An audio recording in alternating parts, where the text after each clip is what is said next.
Hello everyone. In this video, we are going to talk about the 5 internal evils in pathogenesis. So when we use the evils, we have mentioned once previously in the 6 exogenous factors in the etiology.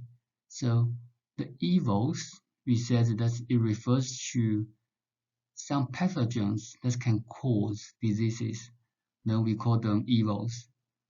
The 5 internal evils refers to internal wind, internal coldness, internal dampness, internal dryness, internal fire.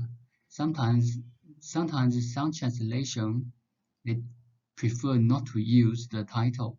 They only use these 5 different terms, but the title will help you to categorize all these 5 pathogens.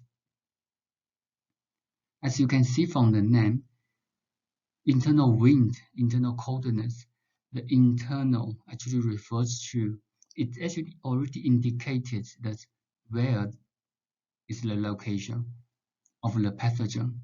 So the wind, coldness, dampness, dryness, and fire, these terms are not new to us as we have discussed the etiology in the exogenous pathogens in the previous videos.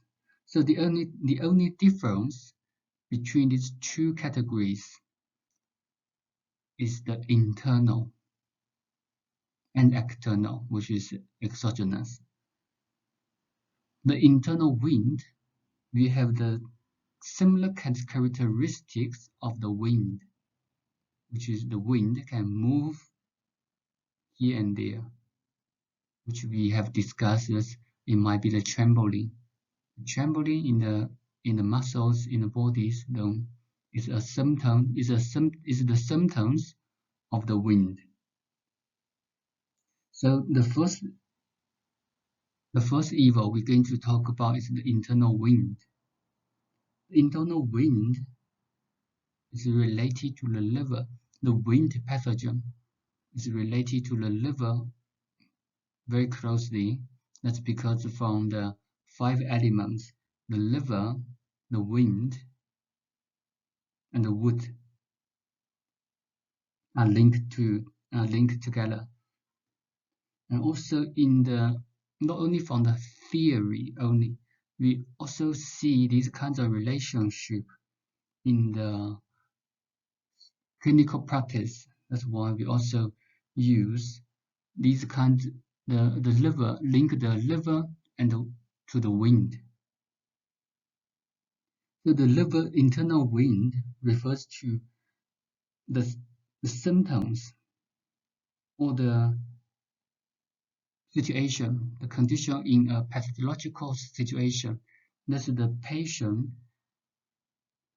shows as the symptoms of trembling, dizziness, sputum, these kinds of characteristics. So whenever the patient have these kinds of symptoms, we will conclude that the patient got the wind in the body. But what kinds of wind we need to distinguish from exogenous or internal. So here we talk about the internal wind. The symptoms are trembling, dizziness, or sputum. As you can see, these symptoms are all trembling or vibration in different areas, either the muscles or the limbs, or such as the dizziness is the trembling in the eyes. That's why you feel dizziness. The main cause of the internal wind, it can be the excess heat. It can be indeficiency. It also can be blood deficiency or liver yang. So we are going to talk these 4 common causes one by one. The liver yang, where does the liver yang comes from? The liver yang mostly come from the emotion pathogens such as depress or liver stagnation, liver qi. The liver qi is supposed to move, but the liver qi is stagnate. They stop move, they block somewhere. Once they block somewhere, the heat will accumulate. This is very similar if you put something such as the grasses in your garden. After you cut the grass, you trim the grass, and then you put the grasses in the corner. After a long term, the grasses will ferment, and then once the grass ferments, they will call the heat. But why the grass can ferment? That's because you put all the grasses in the same area and you don't move them, so the grasses will ferment from internally. This is very similar situation in our human body. It's for the liver qi stop moving in the body, which we call the stagnation, right? If the stagnation happens in our human body, the heat will be generated from the stagnated qi. Then the heat can cause wind. The heat, so from liver yang, cause the internal wind, and extreme heat cause the internal wind. It's actually the symptoms are very similar. The only difference is one is deficiency, one is the excess. The liver yang, it can be deficiency, it also can be excess. So we have explained that the liver yang, especially for liver stagnation, can cause the internal heat, internal fire, and also if such as anger or extreme emotions. All these symptoms, all these causes can consume the liver yin. In this situation, we will have liver yang. Liver yang is also liver fire, but this fire is deficiency fire. So the liver yang, you also can cause deficiency liver fire. Then the first reason and the second cause, internal wind due to extreme heat. These can be very similar. One is the excess heat, the other one is the deficiency heat. Deficiency heat of the liver. The patient may have sputum, trembling, dizziness, or even facial disorder or paralysis. So these are the symptoms of internal wind. And for some even more severe condition, the patient may have coma or unconsciousness. That's because of the qi move to the head and block there. This causes the coma or unconsciousness. The second is the internal wind due to extreme heat. Actually, all these causes, do you see anything in the environment? As we talked before, the laws, the principles in Chinese medicine and acupuncture we actually conclude the laws behind the phenomena from the environment. So from here, the internal wind due to extreme heat, we see any environmental phenomenon have similar situation. That you can see the heat, the extreme heat can cause the wind. You see can show any samples, any examples of this? So, for instance, in a very hot summer afternoon, especially in Joburg, become very hot during the day, and in the afternoon, all of a sudden you can see the crowds is coming, and before it rains, what do you feel or what do you hear before the rain? That's the leaves waving. It's a very windy. So from this process, from this phenomenon, in a very hot afternoon, and the rain is coming actually, but before the rain comes, we see that the wind is blowing a lot. So from this situation, we we think in the philosophy, we think that the wind comes after the hot weather. So that's why we think the wind can due due to the extreme heat, and especially when there's a storm, the afternoon will be very hot. You will feel dampness or press, that kind of feeling, and that's the extreme heat caused the wind. So this will happen in our human body as well. That's how we copy the laws from the nature and apply into our human body.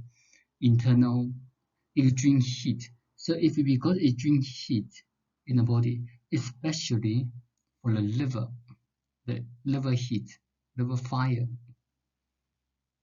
we will cause the heart fire also can cause, especially for the liver fire, it can cause the internal wind, and the heat in the body can consume the yin, which will cause the following two causes: yin deficiency and blood deficiency, because the heat can can consume the yin. So the extreme heat will result in yin deficiency. The extreme heat also can bond the ligament, the meridian, and cause the dysfunction of the muscles, ligaments, and the meridians. In this situation, the patient still can see the sparing or unconsciousness or fever that's due to extreme heat. So these are the symptoms and the reasons of internal wind due to extreme heat. The next two, internal wind due to yin deficiency and internal wind due to blood deficiency, we want to talk together because these two are in the same category. It's actually the liquid deficiency. Yin deficiency, it can be mostly refers to the body fluid. Body fluid or yin qi, which is the body fluid also refers related to the yin qi. If we lose too much yin fluid or body fluid and blood in the body, such as severe sweating or hemorrhage or bleeding from the skin, in this situation, the body will lose the nourishment from the yin fluid and blood nourishment. So in this situation, the patient will have stiffness of the extremities. The muscle lose the nourishment will trembling or spasm or even mild trembling, such as the kinds of vibration. The patient, due to the blood deficiency, also can feel the numbness in the muscles or the jumping feeling of the muscles, the stiffness of the muscles. That's because of the muscles a lack of nourishment from the blood. So these are the symptoms of yin deficiency and blood deficiency. Apart from these four, the blood dryness also can cause the wind, internal wind. Now phlegm also will cause the internal wind. So as you can see from here, for internal wind, why we call this pathogen as internal wind? That's because the symptoms from the patient can have the characteristics of the wind, which is trembling, vibration, or moving here and there, and also spiral. So these symptoms are wind, belong to the category of wind. That's the theories we study in the etiology, the six exogenous pathogens, right? That's the wind. But in the meantime, this patient, where does the wind come from? Is from internally. That's the dysfunction of the internal organs and meridians. So the difference between the internal wind and exogenous wind, the wind we talk in the etiology, the difference is where do they come from? The internal wind mostly comes from the liver. The external wind or exogenous wind most from the environment. And the typical symptoms of the external wind, the exogenous wind, the patient will have fever, aversion to cold, sweating, floating pulse. The symptoms of internal wind mainly refers to high fever, spasm, trembling of the muscles, spasm of the muscles, dryness, or some dryness on the skin. So you can see this wind. That's why we use different title of the pathogens. Exogenous wind, it's exogenous wind or external wind, and the internal wind. That's because the causes of these two are not the same.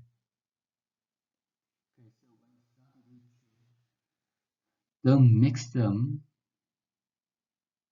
They have similar characteristics, but where do they come from?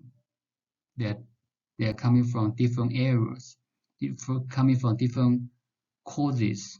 So you need to understand what's internal wind. The next one is internal coldness.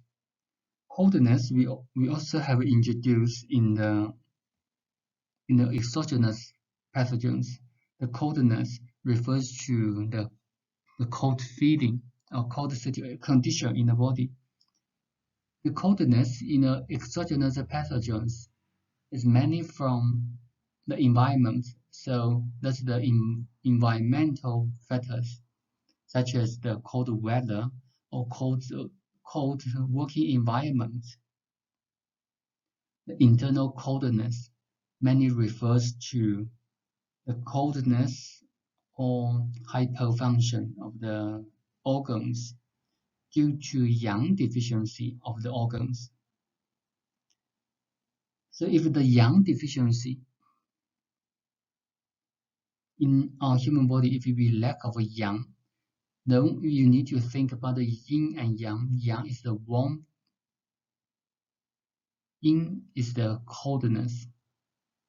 So if we lack of yang in the body, we will have the excess yin, which can cause the coldness.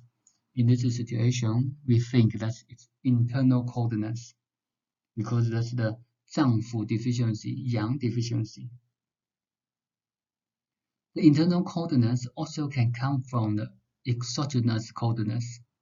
So the external coldness if the pathogens of coldness from the environment attack our body directly to the internal organs, so we also will have internal coldness.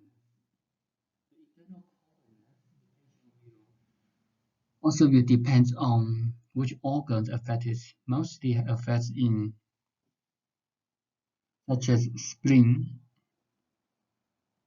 the lung, the heart, and kidney, especially for the spleen and kidney. If the coldness in the spleen, the patient will have like pale face, aversion to cold. They all prefer warm condition.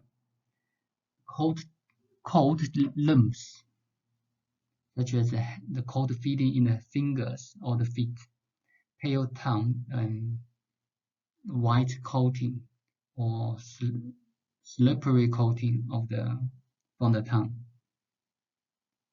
The internal coldness from the spleen, the internal coldness of the spleen is coming from either from innate coldness, which is the body constitution, that's from the parents. So that's genetic, or after long-term diseases. The long-term diseases sometimes also will consume the yang qi in the body.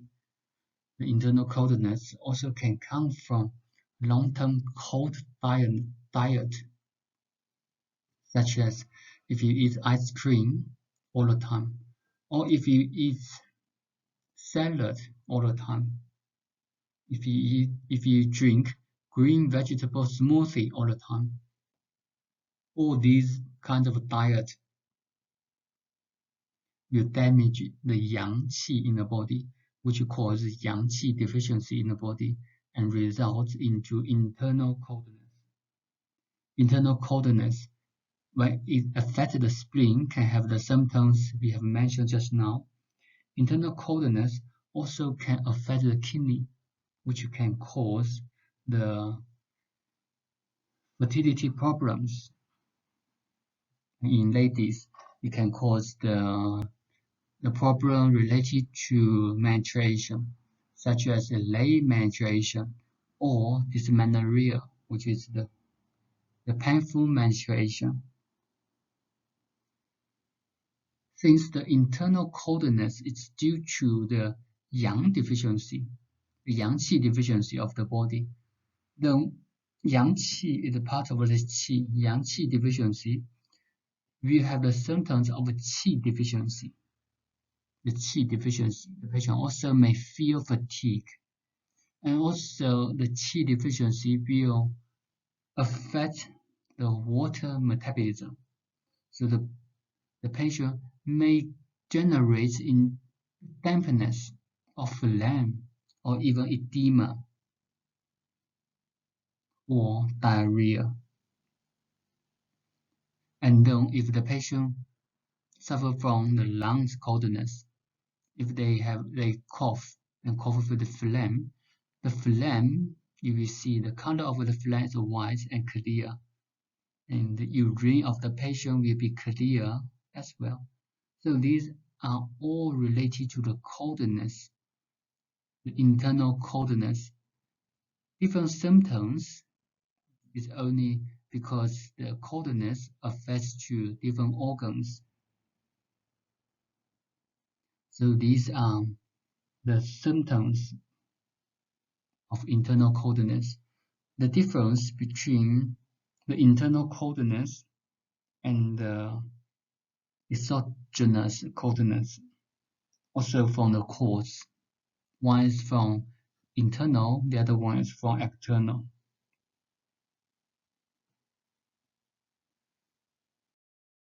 The third internal evils is the internal dampness. The internal dampness is actually related to the internal coldness. These two always happen together. Internal dampness mostly related to the water metabolism in the body.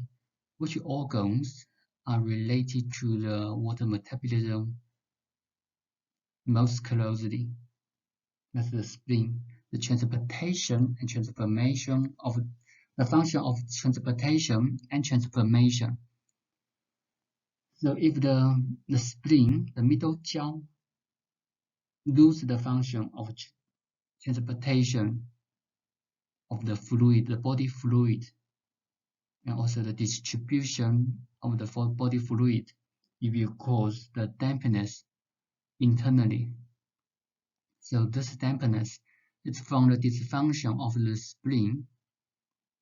And then when we study the dampness from the exogenous pathogens, we always say that the humid climate or dampness, humid environment.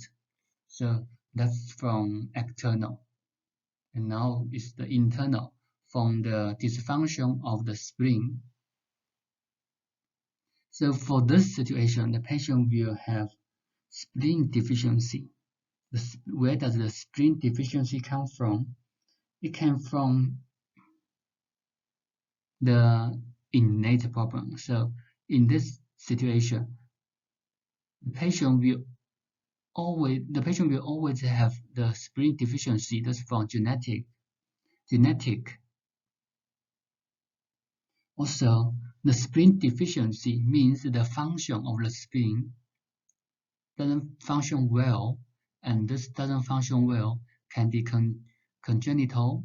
It also can be acquired from, such as if improper diet, if we eat a lot of greasy food, drink a lot of alcohol, or if we eat a lot of cold stuff, cold food, these can damage the spleen yang qi directly. So when we mentioned the cold food, we also mentioned in the internal coldness. That's why the internal coldness and internal dampness sometimes they happen together. We call it cold dampness. And in this situation, the patient will feel fatigue. They prefer quiet. They don't want to move. They are not active. They may be obese. They may be obesity, and also the emotion can be depressed. So these are the qi doesn't move well, especially for the spleen qi doesn't move well. From the internal dampness, although it is related to the spleen, it also, because the spleen fire, the spleen yang, also related to the kidney yang, which is the most original yin and yang in the body. So if someone suffers from spleen yang deficiency, it also will affect the kidney yang deficiency. It will cause the kidney related symptoms such as menstruation problems, fertility problems. Also, we have introduced that the dampness have the symptoms of heaviness. So in this situation, the patient will have the symptoms of heaviness. It also depends on where. If it happens in the lung, the patient may feel a pressed chest. If the dampness happens in the intestines, the patient may feel heaviness, especially when they pass in the bowel movement. The dampness also can refer to the direct water metabolism, water retention, which is the edema. So these are different symptoms of internal dampness. As you can see, when we talk about the internal and external pathogens from the exogenous factors and now the internal factors, we use the same characteristics of the wind, coldness, and dampness. The only difference is the source, where they come from.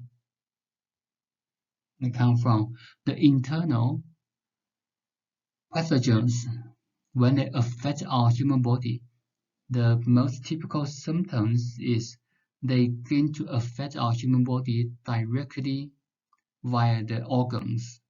So from the external pathogens, they always affect our human body from the skin, from the nose, from the mouth, and from the lung, and then go to the spleen. But from internal pathogens, it doesn't matter which kind of pathogen, it can affect our internal organs directly. So that's the difference between the internal and external. The next one is the internal dryness. Internal dryness refers to the body fluid deficiency. So we don't have enough body fluid in the body, and the most typical symptoms is dry. The dry can be on the skin, such as the one on the picture, on the lips. So for this kinds of factors, we need to think about the cause. So each factors, we need to understand the causes and the symptoms. The cause of the internal dryness, we need to think about where does the body fluid come from. So firstly is we don't have enough body fluid, which is from acquired qi. We don't have enough body fluid, so obviously we will be dry in the body. That's the source, is not enough. The second is the excess exertion, such as vomiting, diarrhea, severe vomiting, severe diarrhea, or severe sweating, or sometimes bleeding, severe bleeding. These all will result in the body fluid dryness, body fluid deficiency, which will result in dryness. The dryness mostly affects the lung, stomach, and large intestine. When we talk about the stomach function, the physiological of the stomach function, we mentioned that the stomach prefer the dampness and dislike dryness. So the dryness will affect the stomach directly. The patient may have dry cough, may have dryness on the skin, such as the lips on the picture.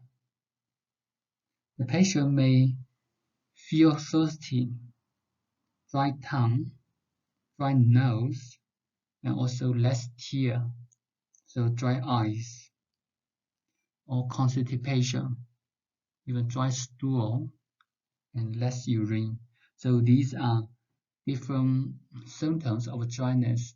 When the dryness affects the lung, the patient may have coughing with less phlegm, or even coughing blood. That's due to the dryness. When the dryness happens in the stomach, they may have poor appetite.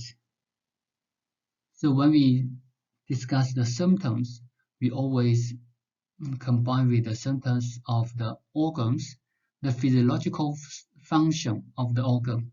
Then we need to think the physiological function of the organ first, and then once something affects the organ, and then it causes the dysfunction of that specific organ, you will think the symptom from there.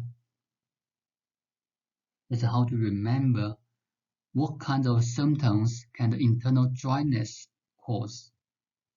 Then you can think about the dryness can affect the lung, the stomach, the large intestine mostly. What's the symptoms of the lung, the stomach, and large intestine? That's from the function of the lung. the physiological function of the stomach, the physiological function of the large intestine. Once they dysfunctions, what kind of symptoms can we see from there? That's the symptoms of internal dryness. The last one is internal fire. The internal fire due to excess yang, the internal fire due to stagnation, internal fire due to indeficiency. You see these three descriptions are very similar to the internal wind, the causes of internal wind. They are very similar. The only difference between the internal wind and the descriptions in the internal fire in the previous slides is the only difference is when we talk about the internal wind, we mostly refer to the liver. So that the internal wind is related to the liver. We talk specifically of the liver, so it can be the liver fire. And then when we talk about the internal fire, we refer to a broader area. It can be different kinds of organs. Doesn't matter if it's in the fire or in the heart or even in the kidney. So internal fire due to excess yang. The excess yang is deficient. It can be deficiency yang. It can be the excess yang is not deficiency yang. Deficiency yang is from the indeficiency, the last one. So the internal fire can due to different causes related to different organs. Excess yang. Excess yang can consume the body fluid. The stagnation we have explained in the internal wind, how the stagnation can generate fire.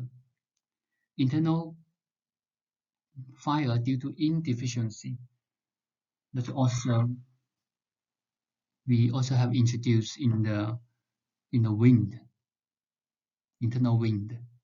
That's how the indeficiency. All these excess yang is a fire. Stagnation can generate the internal heat.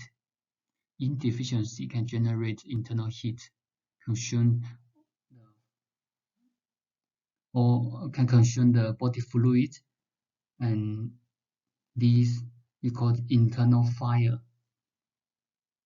So when we study these 5 internal evils, we need to understand the definition, the symptoms, and also we need to understand the difference between the internal fires, internal pathogens, and exogenous pathogens. So these are the discussion on the 5 internal evils, the 5 different pathogens that generate from the internally directly. And the main characteristic, the key points of here we need to understand is that the internal evils, internal wind, internal dryness, coldness, dampness, and fire. These pathogens or these factors can affect internal organs directly compared with the exogenous pathogens. The exogenous pathogens, they always cause problems through the mouth, the nose, or the skin. Although some specific situation, the exogenous pathogens also can attack the internal organs directly, but that's not the common situation. So the difference between the exogenous factors and the internal factors will attack the internal organs directly and cause the internal organs dysfunction. Okay, so that's the discussion of the 5 internal evils. Thank you, guys.